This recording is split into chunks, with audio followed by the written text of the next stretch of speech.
Last date. இல்லைன்னா principal room தான் போய் பார்க்கணும்னு சொல்லிக்கிறாங்க பிரின்சிபல். எல்லாரும் கண்டிப்பாக ஃபீஸ் எடுத்துன்னு வந்தீங்க. ஏய் நீ இன்னும் ஃபீஸ் கட்டலையா?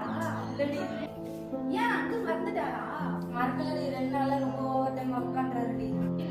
அப்ப நாளைக்கு எங்க அப்பா நாளைக்கு கண்டிப்பா கட்டிடுவாருடி. என் படிப்பு எங்க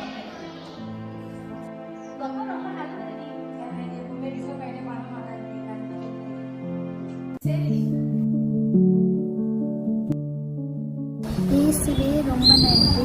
எல்லார் மாதிரியும் எனக்கும் ஒரு வீடு வாங்கணும்னு ஆசைப்பட்டேன். அது உன்னோட ஆசீர்வாதத்தால நிறைவேறிடுச்சு. ரொம்ப நன்றி.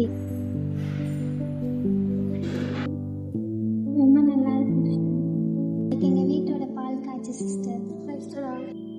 நீ பட்ட கஷ்டத்துக்குலாம் ஆண்டவர் பதில் கொடுத்துட்டாரு. ஆமா சிஸ்டர், நான் பட்ட கஷ்டத்துக்கெல்லாம் கடவுள் பலன் தந்துட்டாரு. கஷ்டத்துக்கு அப்புறம் வர சந்தோஷம் தான் ரொம்ப நல்லா இருக்கும். நாளைக்கு எங்க வீட்டு பால் காய்ச்சி கண்டிப்பா வந்துங்க சிஸ்டர். கண்டிப்பா வரேன். என்னடி இன்டர்வியூ கால் பார்த்துட்டு இவ்வளோ டென்ஷனாக இருக்க? டென்ஷனாக தான் இருக்கேன். ஆனால் நாளைக்கு தான் எனக்கு இன்டர்வியூ. அதுக்கு என்ன இப்போ நீ தான் எக்ஸாம்லாம் கிளியர் பண்ணிட்டல? அதுவும் லாஸ்ட் அட்டம்ப்ட்ல எவ்வளோ கஷ்டப்பட்டு அந்த எக்ஸாம்லாம் கிளியர் பண்ணேன்னு எனக்கு தான் தெரியும். ஆனால் நீ ஃபெயில் ஆகிடுவ, உன்னால முடியாது, டைம் வேஸ்ட் பண்ணாமல் வேலையை பாரு அப்படின்னா நிறைய பேர் சொன்னாங்க. ஆனால் நான் எக்ஸாமில் எப்படியோ கஷ்டப்பட்டு பாஸ் ஆகிட்டேன். என்ன இன்டர்வியூவில் பாஸ் ஆகணும்.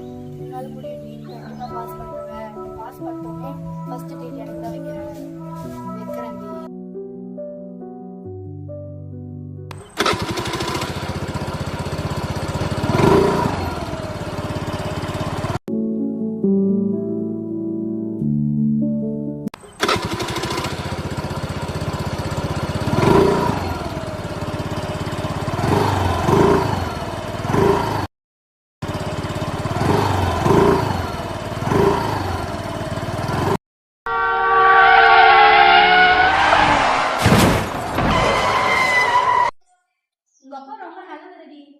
எப்பவுமே டிசப்பாயிண்டே பண்ண மாட்டாருடி.